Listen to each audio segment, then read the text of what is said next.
माननीय सदस्य श्री हनुमान बेनीवाल जी। धन्यवाद सभापति जी। सदन में आज आपदा प्रबंधन संशोधन विधेयक की चर्चा हो रही है। विधेयक के उद्देश्य के बारे में मेरे से पूर्व पक्ष विपक्ष के माननीय कई सांसदों ने अपनी बात रखी। आपदा प्रबंधन, जिसे मूल रूप से संस्थागत तंत्र आपदा प्रबंधन योजना और आपदा प्रभावों को रोकने के क्रम में आप ये बिल लेके आ रहे हैं। मंत्री जी यहाँ विराजमान है। मंत्री जी, ज्यादा अच्छा तो ये रहता कि आपदा को लेके कई बार चर्चा भी हाउस के अंदर हुई।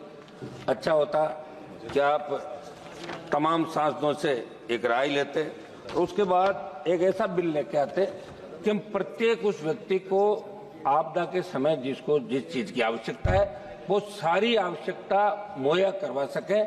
ये मेरी मांग है मंत्री जी। आप प्रत्येक एमपी से राय लें।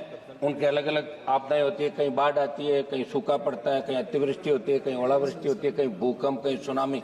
तो अपना देश जो विभिन्न संस्कृति के अंदर बसता, विभिन्न हमारे पहाड़ पर्वत से लेके मैदानी इलाके, रेगिस्तानी इलाके, तो अलग अलग समस्याएं हर स्टेट की है।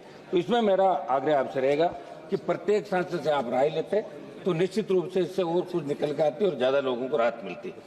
सरकार की SDRF नॉर्म्स के तहत प्रदान की जाने वाली सहायता राशि की तरफ आपका ध्यान आकर्षित कराऊंगा मंत्री जी।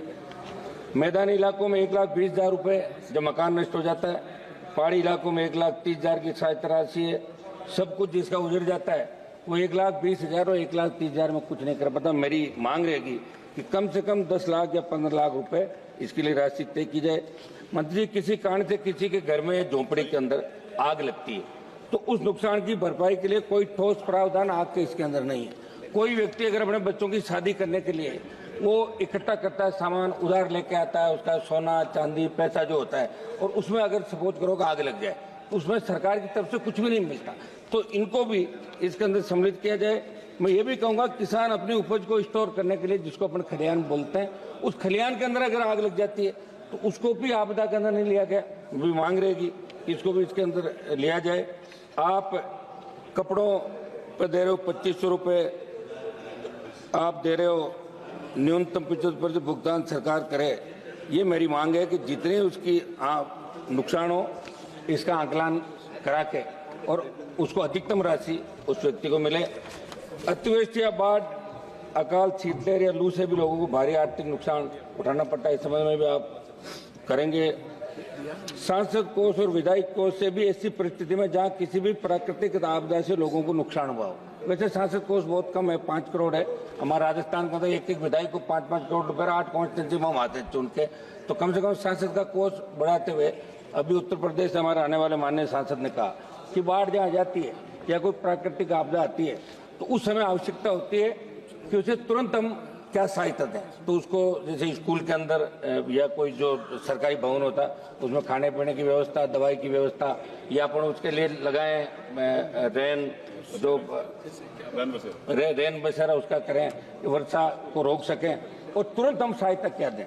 तो ऐसी सहायता के लिए सांसद कोष को बढ़ाते हुए सांसदों को ये आप अधिकार दें कि सांसद प्राकृतिक आपदा के समय कुछ मदद कर सकें। लोग हमारे पास आते हैं, मदद नहीं कर पाते, तो इसके अंदर आप प्रावधान करें और सांसद के एसपी बढ़ाएं। SDRF NDRF के नॉर्म्स के अनुसार मदद करने की सिफारिश करने के अलावा कुछ नहीं कर सकते। इसलिए आपसे हमारी गृह राज्य मंत्री जी जो बहुत ज्यादा ध्यान भी रखते हैं हर व्यक्ति का, हर सांसद का, तो आप इस विशेष रूप से इस बात का ध्यान रखेंगे कि लोग हमारी तरफ देखते हैं और हम सरकार की तरफ देखते। 1 मिनट था, बातों समाप्त करने कंप्लीट कर ली, कंप्लीट। हाल ही में अग्निशमन सेवाओं के आधुनिकीकरण से जुड़ा मेरा सवाल था, जिसके जवाब में गृह राज्य मंत्री जी ने कहा कि अग्निशमन सेवा राज्य का विषय और अनुच्छेद 243(ब) के तहत भारत के संविधान की 12वीं अनुसूची में एक नगर पालिका कार्य के रूप में सम्मिलित किया गया। मैं गृह मंत्री जी से मांग करूंगा कि ग्राम पंचायतों का अधिकार। धन्यवाद माननीय सदस्य। 1 मिनट समाप्त कंप्लीट करिए प्लीज। 1 मिनट नहीं हुआ अभी तो, हम सब 1-2 चर्चा नहीं होते थे। अग्निशमन सेवाओं को अनिवार्य करने का प्रावधान बनाया जाए। चूंकि 15वें वित्त आयोग द्वारा राज्यों में अग्निशमन सेवाओं के अर्जुन के लिए 5,000 करोड़ के प्रावधान की सिफारिश की गई, लेकिन गांव में अग्निशमन की आवश्यक जरूरत है। इसमें आप जो भी उपखंड और पंचायत समिति मुख्यालय नगर क्षेत्र नहीं है, प्रारंभिक तौर पर वहां आप अग्निशमन को निर्णय करने का प्रावधान तत्काल करने की आवश्यकता। सभापति जी, हमारे 1-2 महत्वपूर्ण सुझाव है, अगर आप कहें तो मैं दे दूं, आप कहें तो बैठ जाओ, आप बताएं। आपने दिया टाइम लोगों को साथ कंप्लीट करिए। आपदाओं की पूर्व चेतावनी प्रणाली को मजबूत किया जाए। ताप, लहरों, बाढ़ों, सूखे जैसी आपदाओं का सटीक पूर्वानुमान लगाने का आधुनिक तकनीक का उपयोग किया जाए। वन क्षेत्र बढ़ाने के लिए योजनाएं लागू की जाए। औद्योगिक प्रदूषण को रोकने के लिए सख्त कानून बनाए जाए। आपदा के बाद राहत कार्यों को तेज और व्यवस्थित किया जाए। प्रभावित क्षेत्रों पुनर्वास और रोजगार की व्यवस्था की जाए। राजस्थान के अंदर अभी हमारे खेजड़ी का वृक्ष है। चलिए, धन्यवाद, जिसकी धन्यवाद। एक लास्ट समाप्त कर रहा हूं साहब, लास्ट। खेजड़ी के वृक्ष की अंधाधुंध कटाई चल रही राजस्थान के अंदर। बहुत से लोग आंदोलन करें।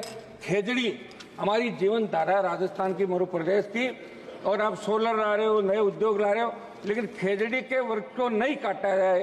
वो छाया के साथ साथ लोगों को रोजगार भी देता है। जो सब्जी होती है सांगरी की, वो वर्ल्ड फेमस सारी। माननीय सदस्य श्री अरुण नेहरू इन जी, चीजों का विशेष रूप से ध्यान रखते हुए इसमें बड़े संशोधन आप लोग करें। मैडम, धन्यवाद, धन्यवाद। माननीय सदस्य मैडम, अरुण नेहरू जी। थैंक